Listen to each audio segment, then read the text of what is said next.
ವಾಸ್ತು ಹರೀಶ್ ವಾಹಿನಿಯಲ್ಲಿ ಪ್ರಸಾರವಾಗುವ ಮಾಲಿಕೆಗಳು ಕಲ್ಪಿತವಲ್ಲ. ಯಾವುದೇ ಸಮುದಾಯದ ಮತ್ತು ಜನಾಂಗದ ಧಾರ್ಮಿಕ ಭಾವನೆಗಳಿಗೆ ಅಥವಾ ವೈಯಕ್ತಿಕ ವಿಚಾರಗಳಿಗೆ ಧಕ್ಕೆ ಉಂಟು ಮಾಡುವುದು ನಮ್ಮ ಉದ್ದೇಶವಲ್ಲ. ಇದು ಕೇವಲ ಪುರಾತನ ಇತಿಹಾಸ ಮತ್ತು ನಿಗೂಢ ಆಚರಣೆಗಳ ಹಿಂದಿರುವ ವೈಜ್ಞಾನಿಕ ಹಿನ್ನೆಲೆಗಳ ಬಗ್ಗೆ ಜನರಲ್ಲಿ ಅರಿವು ಮೂಡಿಸುವ ಪ್ರಯತ್ನವಷ್ಟೇ. ಇಂದು ಸಾಮಾಜಿಕವಾಗಿ ಬೇರೂರಿರುವ ಅತೀಂದ್ರಿಯ ಗೋಚರ ಮತ್ತು ಅತಿಮಾನುಷ ಶಕ್ತಿಗಳ ಬಗೆಗಿನ ಮೂಢನಂಬಿಕೆ ಕಂದಾಚಾರಗಳನ್ನು ತೊಲಗಿಸುವ ಸದುದ್ದೇಶ ನಮ್ಮದಾಗಿದೆ. ಇದರಲ್ಲಿ ಪ್ರಸಾರವಾಗುವ ವಿಷಯಗಳು ತರ್ಕಕ್ಕೆ ನಿಲುಕದ್ದು, ಆದ್ದರಿಂದ ಅವನ್ನು ನಂಬುವುದು ನಂಬದಿರುವುದು ವೀಕ್ಷಕರ ಸ್ವಯಂ ವಿವೇಚನೆಗೆ ಬಿಡಲಾಗಿದೆ.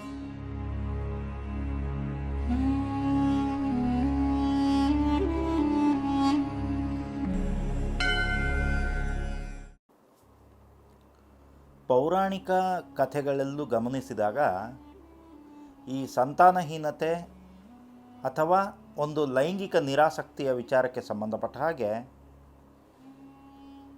ನಮಗೆ ಅಲ್ಲಿ ನಿದರ್ಶನಗಳು ಸಿಗೋದೇ ಪುರುಷರ ಬಗ್ಗೆ.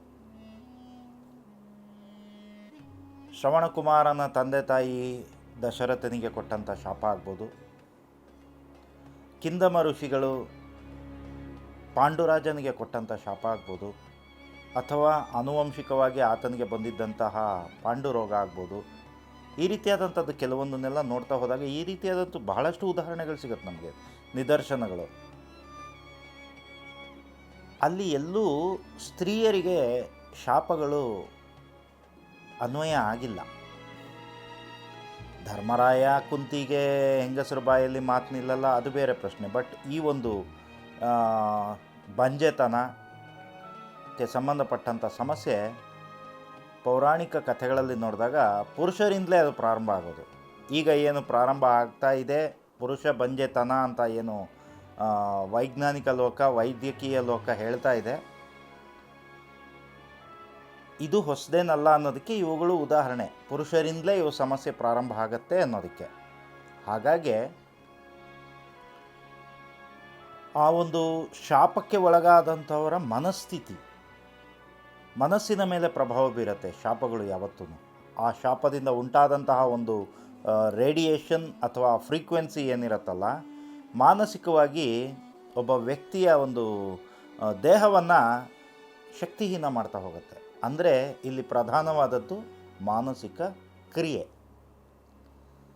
ಹಾಗಾಗಿ ದಶರಥರಾಗ್ಬೋದು, ಪಾಂಡುರಾಜ ಆಗ್ಬೋದು, ದಾಂಪತ್ಯದಲ್ಲಿ ಒಂದು ಸಂತಾನೋತ್ಪತ್ತಿ ಕ್ರಿಯೆಗೆ ಸಂಬಂಧಪಟ್ಟ ಹಾಗೆ ಸಮಸ್ಯೆಗಳನ್ನು ಎದುರಿಸಿದ್ರು ಅಂತ ಹೇಳ್ಬೋದು. ಹಾಗಾದರೆ ಅವರಿಗೆ ಮನಸ್ಥಿತಿ ಯಾವಾಗ ಸರಿ ಹೋಯಿತು? ಪಾಂಡುರಾಜನಿಗೇನು ಮನಸ್ಥಿತಿ ಸರೋಗಲಿಲ್ಲ, ಯಾಕೆಂದರೆ ಆತನಿಗೆ ಪಾಂಡುರೋಗ ಬೇರೆ ಇತ್ತಲ್ಲ. ಆದರೆ ಆ ಶಾಪದಿಂದ ಇದ್ದಂಥದ್ದು ಮಾದ್ರಿಯೊಂದಿಗೆ ಆತ ಸೇರಿದ ತಕ್ಷಣ ಆ ಸಮಸ್ಯೆ ಉಲ್ಬಣಗೊಂಡು ಆತ ತೀರು ಹೋಗ್ತಾನೆ. ದಶರಥರದು ಏನೊಂದು ಆ ಪುತ್ರಕಾಮೇಷ್ಟಿ ಯಾಗ ಮಾಡಿದಾಗ ಅಲ್ಲಿ ಉಂಟಾದಂತಹ ಒಂದು ಎನರ್ಜಿಯ ಫ್ರೀಕ್ವೆನ್ಸಿ ಮತ್ತು ಆ ಕಂಟೆಂಟ್ ಆತನನ್ನು ಮಾನಸಿಕವಾಗಿ ಸಕ್ರಿಯ ಮತ್ತು ಶಕ್ತನನ್ನಾಗಿ ಮಾಡುತ್ತೆ. ಆ ಮಾನಸಿಕವಾಗಿ ಉಂಟಾದಂತಹ ಒಂದು ಸದೃಢತೆ ದೈಹಿಕವಾಗೂ ಅವರನ್ನು ಒಂದು ಸಬಲರನ್ನಾಗಿ ಮಾಡುತ್ತೆ ಅಂತ ಹೇಳ್ಬೋದು. ಆ ರೀತಿ ತಗೋಬೋದು.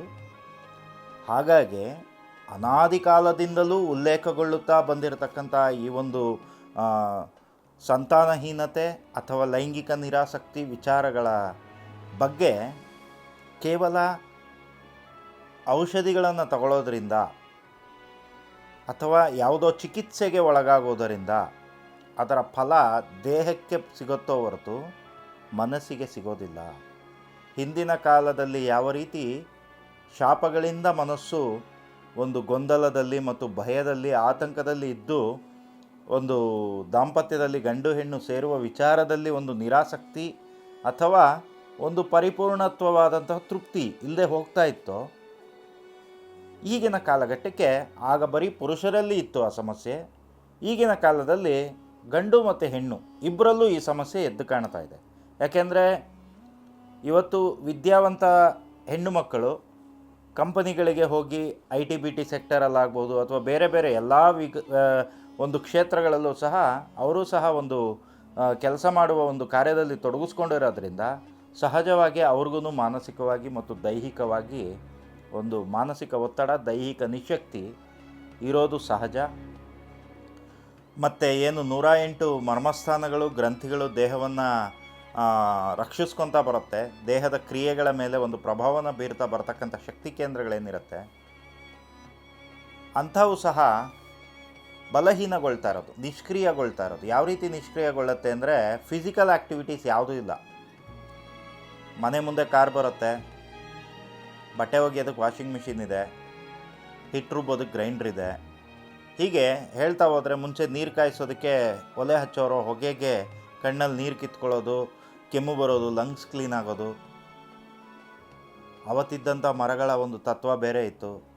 ಇವತ್ತು ಆ ರೀತಿಯಾದಂಥ ವಾತಾವರಣ ಇಲ್ಲ. ಎಲ್ಲ ಆಧುನಿಕತೆಗೆ ನಾವು ಹೋಗಿ ಆಧುನಿಕತೆಯಲ್ಲಿ ನಮ್ಮನ್ನು ನಾವು ತೊಡಗಿಸಿಕೊಂಡು ದೈಹಿಕವಾಗಿ ನಿಷ್ಕ್ರಿಯ ಆಗಿಬಿಟ್ಟಿದ್ದೀವಿ.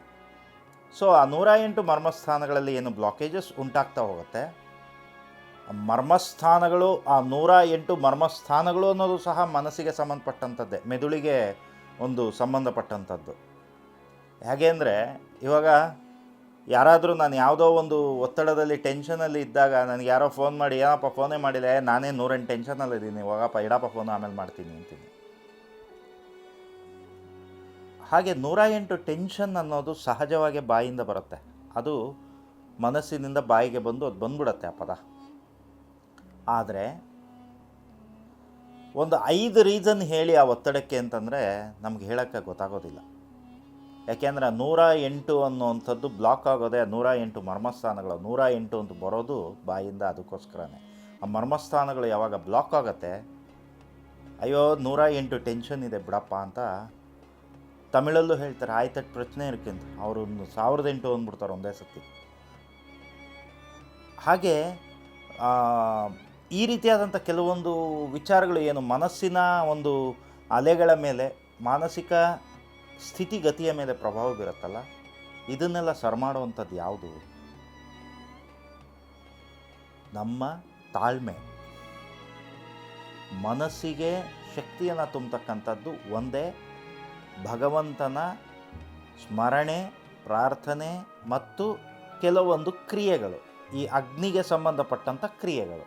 ಯಾಕೆ ಅಗ್ನಿಗೆ ಸಂಬಂಧಪಟ್ಟಂಥ ಕ್ರಿಯೆಗಳಲ್ಲೇ ಆ ಮನಸ್ಸಿಗೆ ಒಂದು ಶಾಂತಿ ಸಿಗತ್ತೆ ಅಥವಾ ಮನಸ್ಸಿಗೆ ಇರತಕ್ಕಂಥ ಒಂದು ಒತ್ತಡ, ಗೊಂದಲ ನಿವಾರಣೆ ಆಗತ್ತೆ ಅಂತಂದರೆ, ಇಡೀ ಈ ಒಂದು ಈ ಬ್ರಹ್ಮಾಂಡ ಸೃಷ್ಟಿಯಾಗಿದೆ ಒಂದು ಬೆಂಕಿಯ ಚೆಂಡಿನಿಂದ, ಬೆಂಕಿಯ ಉಂಡೆಯಿಂದ ಬ್ರಹ್ಮಾಂಡ ಸೃಷ್ಟಿಯಾಗಿ ನಂತರ ಅದು ಸಿಡಿದು ಬಹಳ ಕಾಯಗಳು, ಬಹಳಷ್ಟು ಗ್ಯಾಲಾಕ್ಸಿಗಳು ಇವುಗಳೆಲ್ಲ ಸೃಷ್ಟಿಯಾಯಿತು ಅನ್ನೋಂಥದ್ದು ಹೇಳೋದ್ರಿಂದ, ನಾವು ಇರತಕ್ಕಂಥ ಭೂಮಿಯೂ ಸಹ ಆ ರೀತಿಯಾದಂಥ ಒಂದು ಬೆಂಕಿಯ ಉಂಡೆ ಸಹಸ್ರಾರು ಲಕ್ಷಾಂತರ ವರ್ಷಗಳ ಕಾಲ, ಕೋಟ್ಯಾಂತರ ವರ್ಷಗಳ ಕಾಲ ಉರಿದ ನಂತರ ಶಾಂತವಾಗಿ ಇವತ್ತು ಈ ಒಂದು ಸ್ಥಿತಿಯಲ್ಲಿ ನಾವು ವಾಸ ಮಾಡ್ತಾ ಇದ್ದೀವಿ. ಹಾಗಾದರೆ ಈ ಸೃಷ್ಟಿಯಲ್ಲಿ ಎಲ್ಲದಕ್ಕೂ ಮೂಲ ಆ ಒಂದು ಬೆಂಕಿಯ ಉಂಡೆ, ಬೆಂಕಿ ಅಂತ ಹೇಳ್ಬೋದು.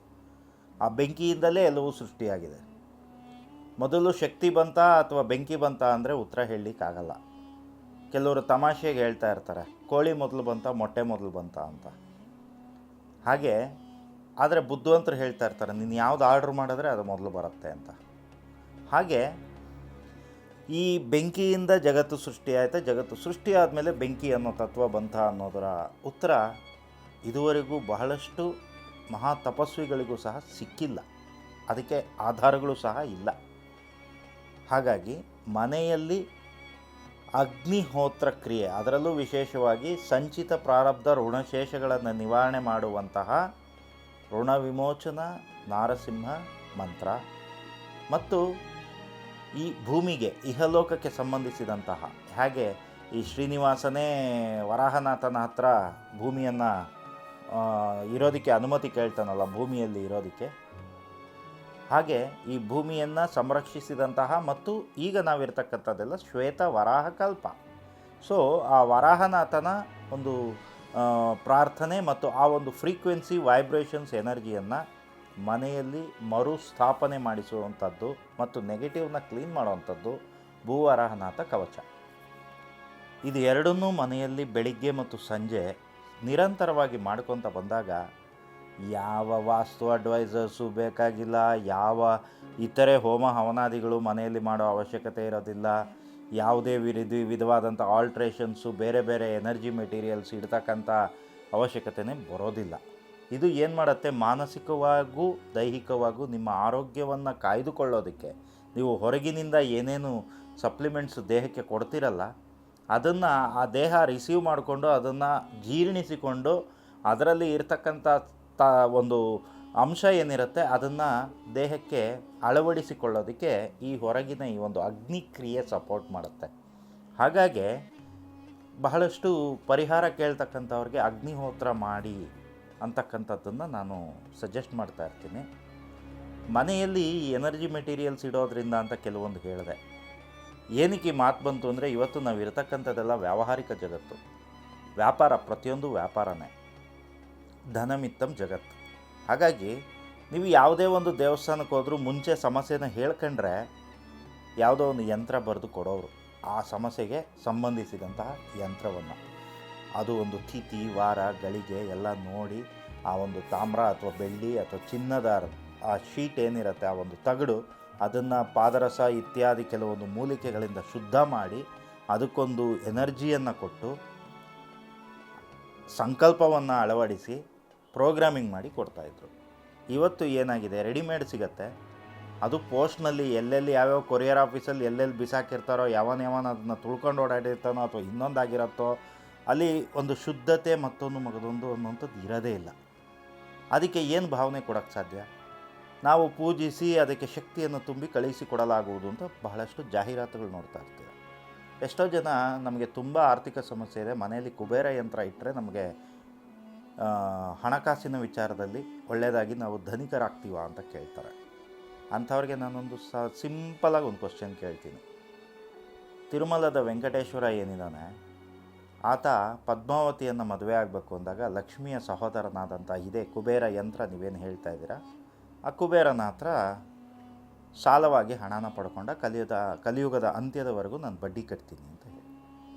ಆ ಅಸಲು ಹಾಗೇ ಇದೆ, ಆ ಅಸಲಿಗೆ ನಾನು ಕಲಿಯುಗದ ಅಂತ್ಯದವರೆಗೂ ಬಡ್ಡಿ ಕಟ್ತೀನಿ ಅಂತ ಹೇಳಿ ಸಾಲ ತಗೊಂಡ ಅನ್ನೋಂಥದ್ದು ಎಲ್ಲರಿಗೂ ಗೊತ್ತಿರತಕ್ಕಂಥ ವಿಚಾರ.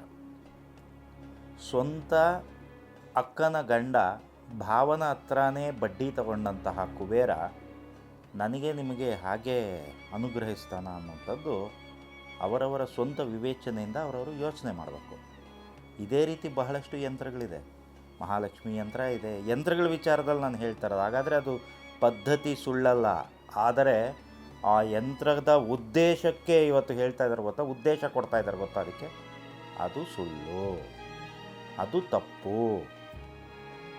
ಇದೆಲ್ಲ ನೀವೇ ಯೋಚನೆ ಮಾಡ್ಬೇಕು. ನಾನು ಹೀಗೆ ಬಾಯಿ ತೆಗಿತಾ ಹೋದರೆ ಯಾವುದೋ ಒಂದು ಕಾಂಟ್ರವರ್ಸಿ ವಿಚಾರನ ಹೇಳ್ತಾನೆ ಹೋಗ್ಬಿಡ್ತೀನಿ ಆಮೇಲೆ. ಹಾಗಾಗಿ ಯಾಕೆಂದರೆ ಒಂದು ಸಲಹೆ ಕೊಡಬೇಕಾದವನಿಗೆ ಆ ಪ್ರಶ್ನೆ ಕೇಳ್ತಕ್ಕಂಥವ್ರ ನಾಡಿ ಮಿಡಿತ ಅಂತ ಏನಿರುತ್ತಲ್ಲ, ಆ ನಾಡಿ ಮಿಡಿತ ಫಸ್ಟ್ ಅರ್ಥ ಆಗಬೇಕು. ಅವ್ರು ಆಯುರ್ವೇದಿಕ್ ಡಾಕ್ಟ್ರ್ ಆಗಿರಲಿ, ಅಲೋಪತಿ ಡಾಕ್ಟ್ರ್ ಆಗಿರಲಿ. ಇವತ್ತು ಬಿಡಿ, ಇವತ್ತು ಪಾಪ ಡಾಕ್ಟ್ರು ಪೇಷಂಟು ನೋಡೋಂಗೇ ಇಲ್ಲ, ಆ ಥರ ಪರಿಸ್ಥಿತಿ ಪ್ರಾರಂಭ ಆಗಿದೆ. ಮುಂಚೆ ಆದರೂ ಪಾಪ ನಾಲ್ಗೆ ತೆಗೀರಿ, ಕಣ್ಣು ತೋರಿಸಿ, ಬೆನ್ನು ತೋರಿಸಿ, ಸ್ಟೆಥೋಸ್ಕೋಪ್ ಎಲ್ಲ ಇಟ್ಟು ಪಾಪ ನಾಡಿ ಎಲ್ಲ ಚೆಕ್ ಮಾಡಿ ನೋಡೋರು. ಇವತ್ತೇನಿದ್ರು ಮಿಷಿನ್ಸ್ ಅಷ್ಟೇ, ಮುಂದಕ್ಕೆಲ್ಲ ರೋಬೋಟಿಕ್ ಸೈನ್ಸೇ, ರೋಬೋಟ್ಗಳೇ ಚೆಕ್ ಮಾಡಿ ರೋಬೋಟೇ ಹೇಳ್ಬಿಡತ್ತೆ.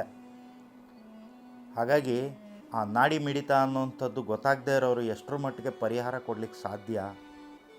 ಹಾಗಾಗಿ ನಾಡಿ ಮಿಡಿತ ಯಾವುದ್ಯಾವುದ್ರಲ್ಲಿ ಗೊತ್ತಾಗುತ್ತೆ, ಪರಸ್ಪರ ಭೇಟಿಯಾದಾಗ ಗೊತ್ತಾಗುತ್ತೆ, ಅಥವಾ ಧ್ವನಿಯಲ್ಲಿ ಗೊತ್ತಾಗುತ್ತೆ. ಮೊಬೈಲ್ನಲ್ಲಿ ಮಾತಾಡೋದಕ್ಕೆ ಸಮಯಾವಕಾಶ ಅಥವಾ ಬೇರೆ ಬೇರೆ ರೀತಿಯಾದಂಥ ಒತ್ತಡಗಳು ಇರೋದರಿಂದ ಅಪಾಯಿಂಟ್ಮೆಂಟ್ ತೊಗೊಳ್ಳಿ ಅಂತ ಹೇಳ್ತೀವಿ.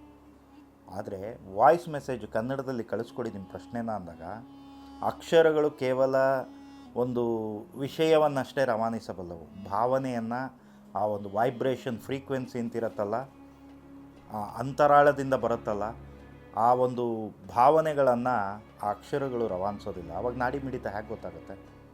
ಹಾಗಾಗಿ ವಾಯ್ಸ್ ಮೆಸೇಜ್ ಕಳಿಸಿ ಬ್ರೀಫಲ್ಲಿ ಅಂತ ಹೇಳೋವಂಥದ್ದು. ಸಂಕ್ಷಿಪ್ತವಾಗಿ ವಾಯ್ಸ್ ಮೆಸೇಜ್ ಕಳಿಸಿ ನಿಮ್ಮ ಪ್ರಶ್ನೆನ.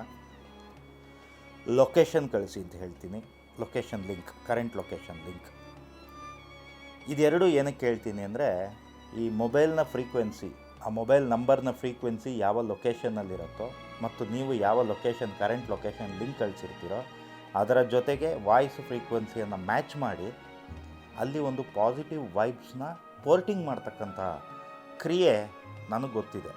ಇದು ಒಂದು ನನ್ನ ಭುಜ ನಾನು ತಟ್ಕೊಳ್ಳೋದು ಅಂತಲ್ಲ, ಹೆಮ್ಮೆ ವಿಚಾರ ಏನಂತಂದರೆ, ಇಷ್ಟು ವರ್ಷದ ನನ್ನ ಒಂದು ಎಕ್ಸ್ಪೀರಿಯನ್ಸಲ್ಲಿ ನಾನು ನೋಡಿರೋಂಥದ್ದು, ಈ ಒಂದು ವಿದ್ಯೆ ಯಾರಿಗೂ ಗೊತ್ತೇ ಇಲ್ಲ, ಗೊತ್ತಿರೋರು ಜನಸಂಪರ್ಕದಲ್ಲಿ ಇಲ್ಲವೂ ಇಲ್ಲ. ನನಗೆ ಗುರುವಿನ ಆಜ್ಞೆ, ನಾನು ಹೇಳ್ತಾ ಇದ್ದೀನಿ. ಹಾಗಾಗಿ ಆ ನಾಡಿ ಮಿಡಿತ ಅನ್ನೋವಂಥದ್ದು ನನಗೆ ಗೊತ್ತಾಗತ್ತೆ. ಅದಕ್ಕೆ ತಕ್ಕಂಗೆ ಬಹಳಷ್ಟು ಜನಕ್ಕೆ ರಿಸಲ್ಟ್ ಸಿಗುತ್ತೆ, ಕೆಲವ್ರಿಗೆ ಸಿಗುತ್ತೆ, ಕೆಲವ್ರಿಗೆ ಸಿಗೋದಿಲ್ಲ. ಎಲ್ಲರೂ 100% ರಿಸಲ್ಟ್ ಕೊಡಲಿಕ್ಕೆ ಸಾಧ್ಯ ಆಗೋದಿಲ್ಲ ಇಂಥ ವಿಚಾರದಲ್ಲಿ. ಯಾಕೆಂದರೆ ಪ್ರಶ್ನೆ ಕೇಳ್ತಕ್ಕಂಥವರ ಸಂಚಿತ, ಪ್ರಾರಬ್ಧ, ಕ್ರಿಯಾಮಾಣ, ವಿಧಿ, ಅವರ ಒಂದು ಮನಸ್ಥಿತಿ, ಇಚ್ಛಾಶಕ್ತಿ, ಮನಃಶಕ್ತಿ ಅಂತೀವಲ್ಲ, ಮನೋಬಲ, ಇವುಗಳೆಲ್ಲನೂ ಸಹ ಅದಕ್ಕೆ ಸಂಬಂಧಪಟ್ಟಂಗಾಗಿರುತ್ತೆ. ಸೊ ಈ ಏನು ಹೇಳ್ತಾ ಇದೆ ನಾಡಿ ಮಿಡಿತಕ್ಕೆ ಸಂಬಂಧಪಟ್ಟ ಹಾಗೆ ಒಂದು ವಿಚಾರ ನಮ್ಮ ಕರಾಟೆ ಕಿಂಗ್ ಶಂಕರಣ್ಣ ಅವರಿಗೆ, ಪುಟ್ಟಣ್ಣ ಕಣಗಲ್ ಅವರಿಗೆ, ಇತ್ತೀಚಿನ ವರ್ಷಗಳಲ್ಲಿ ಕಾಶಿನಾಥ್ ಅವ್ರಿಗೆ, ಇಂಥ ಕೆಲವು ನಿರ್ದೇಶಕರಿಗೆ, ಮತ್ತು ತಾರಾಸು ಮತ್ತು ತ್ರಿವೇಣಿ ಅವರು ಸಾಹಿತಿಗಳು, ಅವರೆಲ್ಲ ಕಾದಂಬರಿಕಾರರು, ಅಂಥವರಿಗೆ, ಎಲ್ಲದಕ್ಕಿಂತ ಮುಖ್ಯವಾಗಿ ಸ್ವಾಮಿ ವಿವೇಕಾನಂದರಿಗೆ ಈ ಒಂದು ವಿಚಾರ ಗೊತ್ತಿತ್ತು ಅನ್ನೋಂಥ ವಿಷಯ ಬಹಳಷ್ಟು ಜನಕ್ಕೆ ಗೊತ್ತಿಲ್ಲ. ಇವರಿಗೆಲ್ಲ ಕಾಮನ್ ಆಗಿ ಗೊತ್ತಿದ್ದಂತಹ ಒಂದು ವಿಚಾರ ಇದೆ, ಅದ್ರ ಬಗ್ಗೆ ನಾನು ಮಾತಾಡ್ತೀನಿ. ಆತ್ಮಬಂಧುಗಳೇ, ಎಲ್ಲರಿಗೂ ನಮಸ್ಕಾರ.